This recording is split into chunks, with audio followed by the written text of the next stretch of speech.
Chapter 14. The Impression of Increase. Whether you change your vocation or not, your AC tie-ins for the present must be those pertaining to the business in which you are now engaged. You can get into the business you want by making constructive use of the business you are already established in, by doing your daily work in a certain way. And in so far as your business consists in dealing with other men, whether personally or by letter, the key thought of all your efforts must be to convey to their minds the impression of increase. Increase is what all men and all women are seeking. It is the urge of the formless intelligence within them, seeking fuller expression. The desire for increase is inherent in all nature. It is the fundamental impulse of the universe.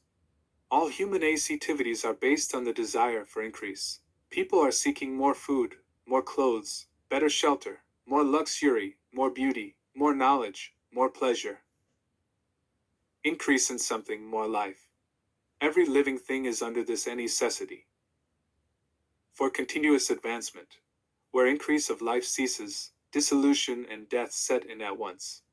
Man instinctively knows this, and hence he is forever seeking more. This law of perpetual increase is set forth by Jesus in the parable of the talents. Only those who gain more retain any. From him who hath not shall be taken away even that which he hath. The normal desire for increased wealth is not an evil or a reprehensible thing. It is simply the desire for more abundant life. It is aspiration. And because it is the deepest instinct of their natures, all men and women are attracted to him who can give them more of the means of life. In following the certain way as described in the foregoing pages, you are getting continuous increase for yourself, and you are giving it to all with whom you deal. You are a creative center, from which increase is given off to all. Be sure of this, and convey assurance of the fact. To every man, woman, and child with whom you come in contact, no matter how small the transaction, even if it be only the selling of a stick of candy to a little child, put into it the thought of increase, and make sure that the customer is impressed with the thought. Convey the impression of advancement with everything you do, so that all people shall receive the impression that you are an advancing man, and that you advance all who deal with you. Even to the people whom you meet in a social way, without any thought of business, and to whom you do not try to sell anything, give the thought of increase. You can convey this impression by holding the unshakable faith that you, yourself, are in the way of increase, and by letting this faith inspire, fill, and permeate every action. Do everything that you do in the firm conviction that you are an advancing personality, and that you are giving advancement to everybody. Feel that you are getting rich, and that in so doing you are making others rich, and conferring benefits on all. Do not boast or brag of your success, or talk about it unnecessarily. True faith is never boastful.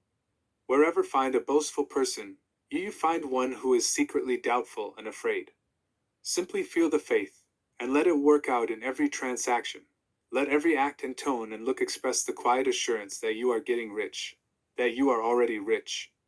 Words will not be necessary to communicate this feeling to others. They will feel the sense of increase when in your presence, and will be attracted to you again. You must so impress others that they will feel that in associating with you they will get increase for themselves. See that you give them a use value greater than the cash value you are taking from them. Take an honest pride in doing this, and let everybody know it, and you will have no lack of customers. People will go where they are given increase, and the Supreme, which desires increase in all, and which knows all, will move toward you men and women who have never heard of you. Your business will increase rapidly, and you will be surprised at the unexpected benefits which will come to you.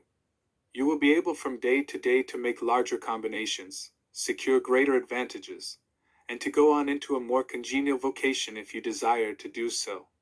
But in doing all this, you must never lose sight of your vision of what you want, or your faith and purpose to get what you want. Let me here give you another word of caution in regard to motives. Beware of the insidious temptation to seek for power over other men. Nothing is so pleasant to the unformed or partially developed mind as the exercise of power or dominion over others. The desire to rule for selfish gratification has been the curse of the world. For countless ages kings and lords have drenched the earth with blood in their battles to extend their dominions.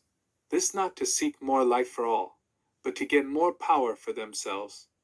Today, the main motive in the busyness and industrial world is the same. Men marshal their armies of dollars, and lay waste the lives and hearts of millions in the same mad scramble for power over others. Commercial kings, like political kings, are inspired by the lust for power. Jesus saw in this desire for mastery the moving impulse of that evil world he sought to overthrow. Read the 23rd chapter of Matthew, and see how he pictures the lust of the Pharisees to be called master, to sit in the high places, to domineer over others, and to lay burdens on the backs of the less fortunate. And note how he compares this lust for dominion with the brotherly seeking for the common good to which he calls his disciples. Look out for the temptation to seek for authority, to become a master, to be considered as one who is above the common herd, to impress others by lavish display, and so on. The mind that seeks for mastery over others is the competitive mind, and the competitive mind is not the creative in order to master your environment. And your destiny, it is not at all necessary that you should rule over your fellow men.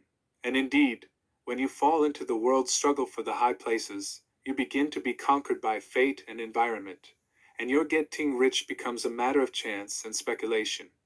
Beware of the competitive mind.